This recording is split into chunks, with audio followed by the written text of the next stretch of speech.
This is the Battle of Aachen, October 1944. The U.S. military pushed into Nazi Germany for the first time, taking the city in 13 days.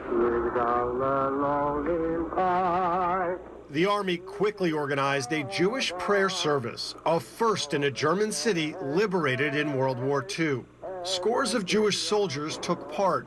It was broadcast on radio to the world. You can even hear artillery shells exploding in the background. This is 23-year-old gunner Max Fuchs of New York.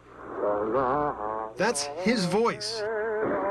There was a certain amount of elation, you know, because we captured a German city and we were on our way. You know, we knew we were on our way to defeat the Germans. For Fuchs, it was personal. A Jewish immigrant, the Nazis were slaughtering his relatives in Poland. My father had uncles and aunts, cousins, and even grandparents that were obliterated. Fuchs dropped out of yeshiva in the city to fight, taking part in some of Europe's fiercest battles. When we landed on D-Day, we were hit by German 88s, they were called. You know, that's artillery. The private was part of the second wave on Omaha Beach. Many in the first wave cleared the path with their lives. Part of their limbs gone, you know. Either one was blown off, legs and things like that.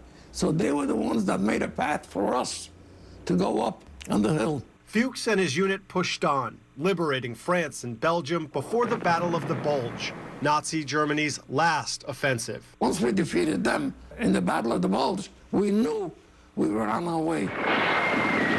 Aachen followed, and then the service. He volunteered to help lead it. Fuchs, now 93, was one of only 2 people in his company of 150 soldiers who survived the war unscathed.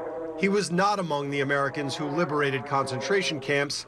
He downplays the role he played in delivering Jews from a fate he sees as more severe than the slavery they escaped in Egypt, the Exodus celebrated on Passover. When you read the Haggadah, there's liberation, of course, but there's still no comparison. You saw so many different things, you know, that happened in the camps.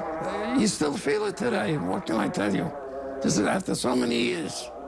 Michael Herzenberg, New York 1.